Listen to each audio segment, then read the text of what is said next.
You clicked because somebody told you the rules are changing for drivers over 60, and you want to know if it's true before it costs you. Here's the part nobody at the licensing counter will say out loud. There is a quiet shift happening in how this country decides whether you keep your license after 60, and most people don't find out until the letter is already sitting in their mailbox with a deadline on it. I spent my working life close to the paperwork that runs people's lives in this country, and I watched good drivers lose their freedom and their money over a form they never knew was coming. By the end of this, I'll show you the exact clause and the exact age that triggers everything, and I'll show you the one renewal step that saves people hundreds of dollars and weeks of waiting if they do it early. And this matters whether you're 61 and still working or 78 and retired 10 years. Because the rule doesn't care which side of retirement you're on. I remember sitting across a desk from a man named Gordon, must have been a few winters back, in a strip mall office in southern Ontario with the heater rattling, and he slid a renewal notice across the table to me like it was a tax bill he couldn't read. He'd driven a truck for 35 years, clean record, and he was scared because a piece of paper told him he had to prove he was still allowed to do the thing he'd done his whole life. That look on his face is why I'm making this. So let me slow down and tell you what's actually happening, because the headlines make it sound like one single new law dropped across the whole country, and that's not how it works. Canada doesn't license drivers from Ottawa. Every province runs its own system, and each one has built its own set of age triggers, and that's exactly why so many people get blindsided. You hear a neighbor in another province talk about what happened to them. You assume it doesn't apply to you, and then your own province's version shows up and you're not ready. Let me give you the real ages, the real ones, because vague talk helps nobody. In Ontario, the big trigger is 80.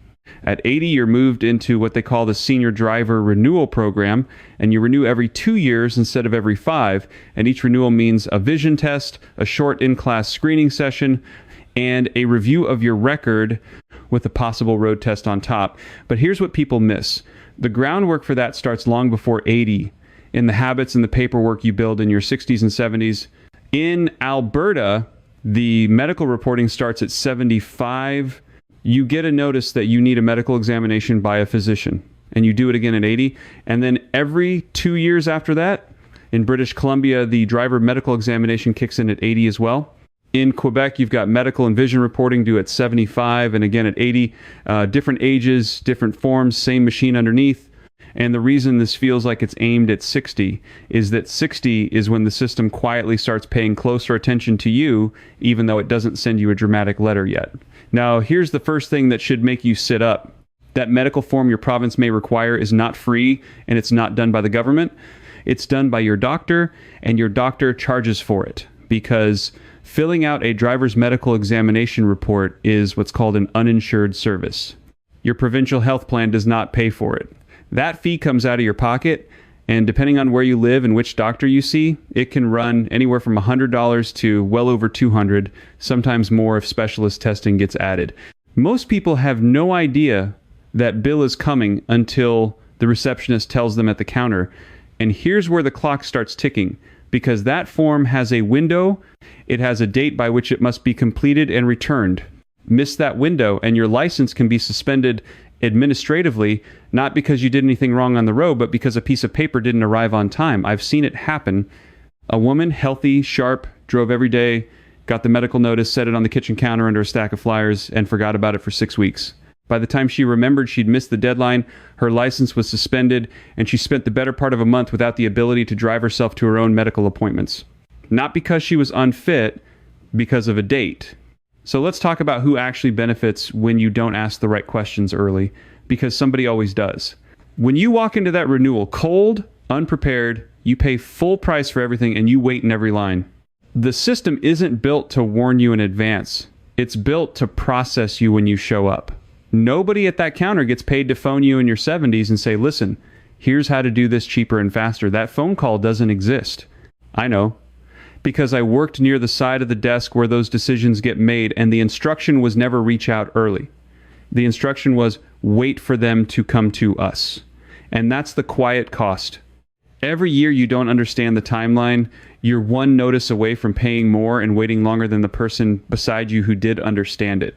If this way of thinking about the system resonates with you, I want to mention that I've put everything I know about protecting your money and your independence in retirement into a complete resource called the Senior Money Blueprint and the Senior Shield Blueprint, also available together as the Complete Canadian Retirement Field Edition. It's the kind of detailed step-by-step guidance I wish someone had handed Gordon before he ever walked into that office. It covers the timelines, the fees, the insurance traps, and the exact questions to ask before the system catches you off guard. You can find it linked in the description below for $97, and it's the closest thing to having me sitting across the table from you, walking you through every move before the letter arrives. Now let me show you the part that turns this around, because I don't bring you a problem without the way out. The single most important move is this.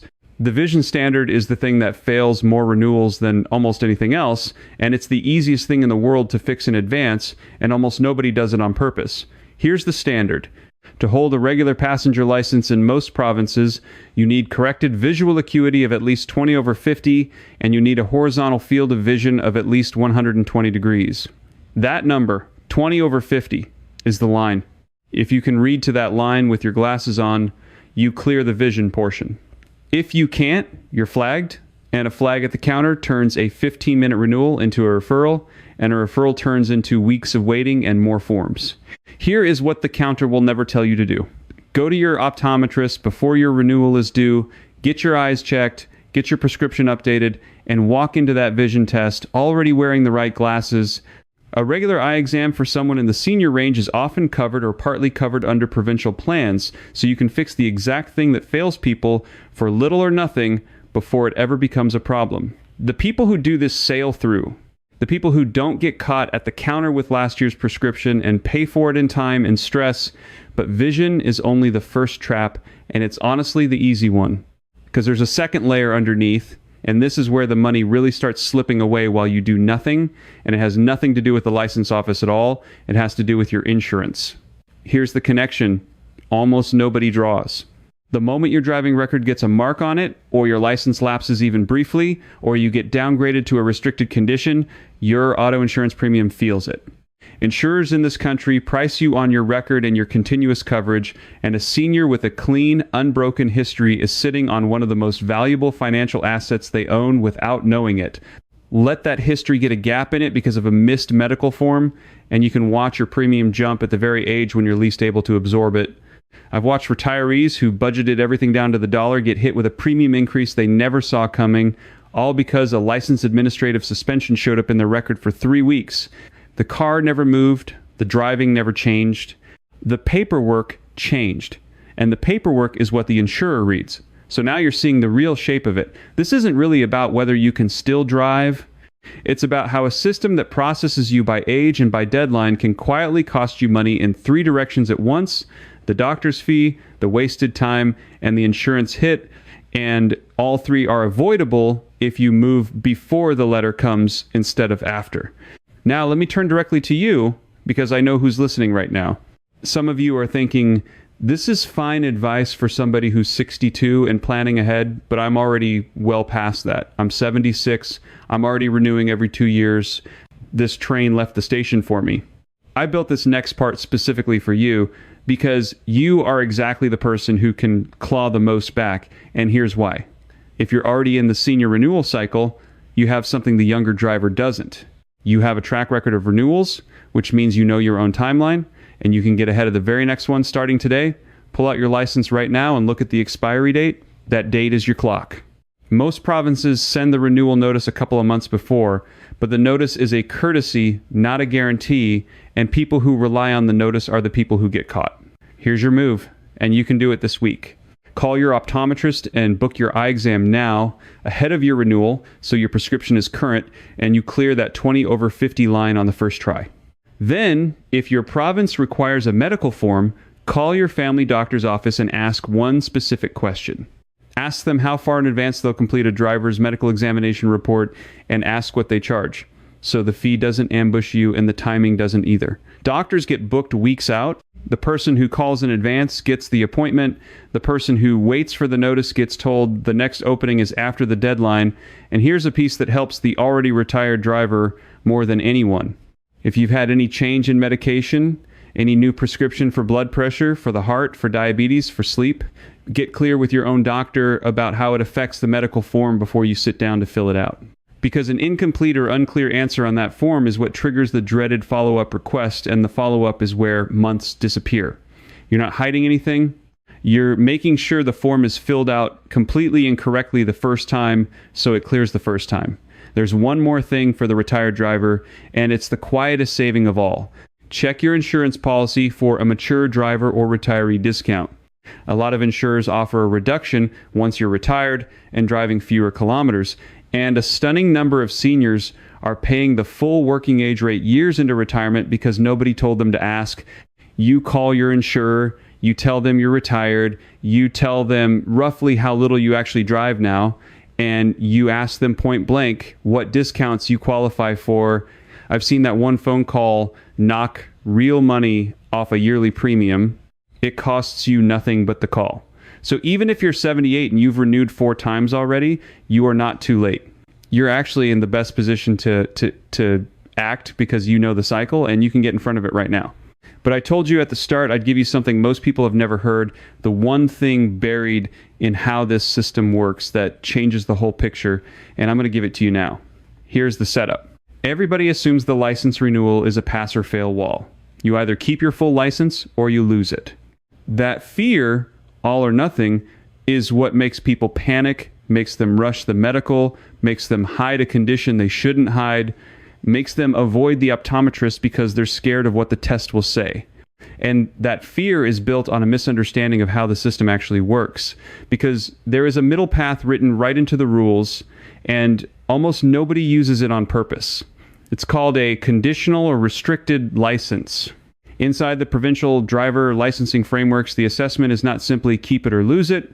The licensing authority has the power to issue a license with conditions attached: daytime driving only, driving within a certain distance of your home, speed restrictions, glasses required, no highway driving.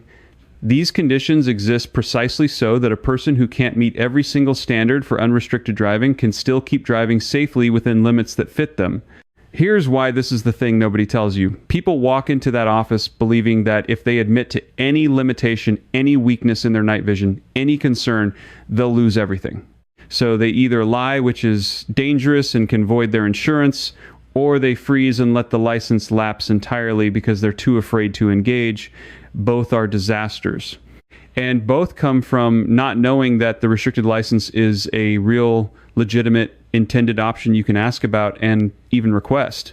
If your night vision isn't what it was, you can keep a daytime license and keep your independence instead of surrendering everything. If long highway drives are the worry, a local area license keeps you driving to the grocery store, the pharmacy, your grandkid's house, the doctor, the freedom you're terrified of losing entirely. You can keep most of it legally if you understand that the system has a dial and not just an off switch. I learned this the hard way watching people who didn't know it. I watched a man surrender his license completely because his eyes weren't good at night, when a daytime restriction would have let him keep driving every single day the sun was up. He gave up everything because he thought everything was the only option. Nobody at the desk corrected him because nobody at the desk is paid to volunteer that the easier road exists. That's the part that still bothers me. So here is what you do with this. When you go through your renewal, you go in informed. You get your vision corrected in advance so you clear the standard cleanly. But if there's a genuine limitation you can't fully correct, you don't hide it and you don't panic. You ask directly about a conditional license that matches your actual driving life. You frame it yourself. You say, I drive locally in daylight with my glasses, and I'd like a license that reflects that. You walk in steering the outcome instead of waiting to have an outcome handed to you. That single piece of knowledge, that the license has a dial, is the difference between keeping your independence and losing it over a fear that was never the whole truth. And let me connect it back to the money, because that's the thread through everything I do. A restricted license keeps your record continuous. Continuous record protects your insurance rate. Protected insurance rate protects your retirement budget. It's all one chain. And the weak link is always the same thing. Walking in unprepared and letting the system decide for you instead of deciding for yourself. The people who lose money and freedom are almost never the people who are unfit to drive. They're the people who didn't know what they were allowed to ask for. Now, I want to widen the lens for a second because there's a deeper pattern here, and once you see it, you can't unsee it. The reason these age triggers, 75, 80, the 2-year cycles, the medical forms, the reason they feel like they're sprung on people is that the entire design assumes you'll react instead of prepare. The notice comes, you scramble, the fee surprises you, you pay it. The deadline looms, you rush. Every step of it is built around you being a step behind. And the only way to beat a system built around you being behind is to get ahead of it on purpose with a calendar and a couple of phone calls years before you think you need to. That's the whole secret of dealing with the machinery I spent my life near.